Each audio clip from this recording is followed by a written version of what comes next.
शुक्लांबरधरं विष्णुं शशिवर्णं चतुर्भुजं प्रसन्नवदनं ध्यायेत् सर्वविघ्नोपशान्तये। व्यासाय विष्णुरूपाय व्यासरूपाय विष्णवे नमो वै ब्रह्मनिधये वासिष्ठाय नमो नमः। लक्ष्मीं क्षीरसमुद्रराजतनयां श्रीरङ्गदामेश्वरीं दासीभूतसमस्तदेववनितां लोकैकदीपाङ्कुरां श्रीमन्मन्दकटाक्षलब्धविभव ब्रह्मेन्द्रगङ्गाधरां वां त्रैलोक्यकुटुम्बिनीं सरसिजां वन्दे मुकुन्दप्रियां। सिद्धलक्ष्मीर्मोक्षलक्ष्मी विजयलक्ष्मी सरस्वती श्रीलक्ष्मी वरलक्ष्मीश्च प्रसन्ना मम सर्वदा। ద్వాదశ రాశుల్లో మేషం నుంచి మీనం వరకు గురువు యొక్క సంచారం ఏ విధంగా ఉంటుంది? ప్రస్తుతం గురువు కర్కాటక రాశిలో జూన్ 2వ తారీఖు నాడు వచ్చాడు. ఆయన కర్కాటక రాశిలోకి ఆగమనం చెందిన తర్వాత ద్వాదశ రాశుల్లో ఏ విధమైనటువంటి ఫలితాలు ఉంటాయి, ఏ విధమైనటువంటి శుభ పరిణామాలు ఉంటాయి, ఏ విధమైనటువంటి అశుభ పరిణామాలు ఉంటాయి, లేదా ఇదంతా కూడా గ్రహ బలాన్ని ఆయా ద్వాదశ రాశుల్లో లగ్నాలను బట్టి, రాశులు లగ్నాన్ని బట్టి, గ్రహ బలాల్ని బట్టి, గోచారంలో ఉన్నటువంటి గురువు యొక్క స్థితిని ఇప్పుడు మనం తెలుసుకుందాం. ద్వాదశ రాశులు అనగా మేషం, వృషభం, మిథునం, కర్కాటకం, సింహం, కన్య, తుల, వృశ్చికం, ధనస్సు, మకరం, కుంభం, మీనం.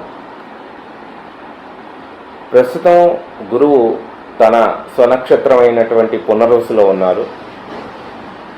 అయితే పునర్వసులో ఉన్నటువంటి గురువు విశాఖ అలానే పూర్వాభాద్ర నక్షత్రాలకు కూడా ఆయనకి అధిష్టాన దేవత.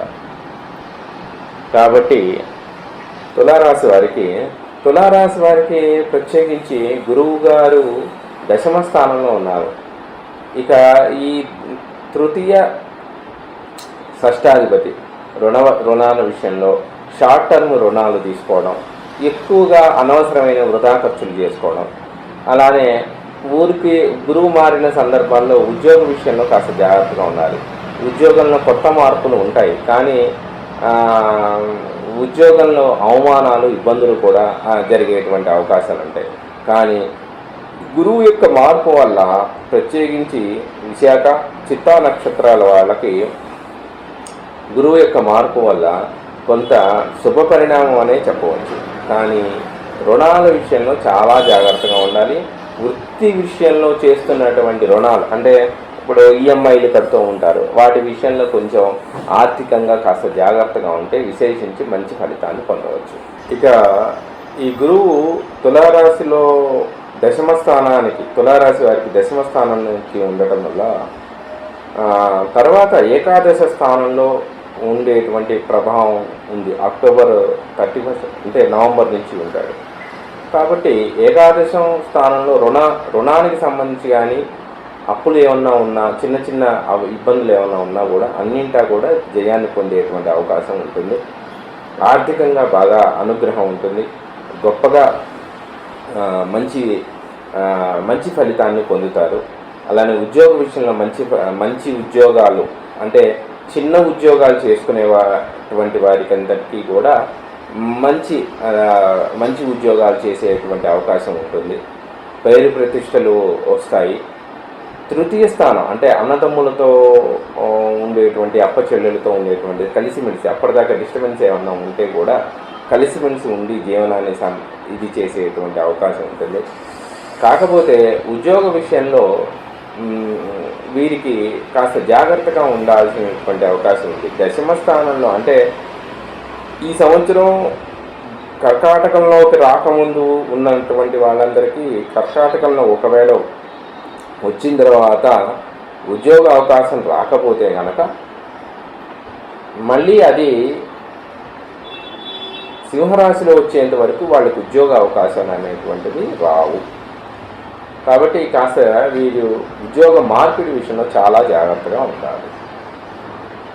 అలానే ఆరోగ్య విషయంలో కూడా చాలా జాగ్రత్తగా ఉంటే మంచిది. కానీ విశేషించి గురువు నష్టదాయకం చేయడు ఉచ్చస్థానంలో ఉంటే కనుక.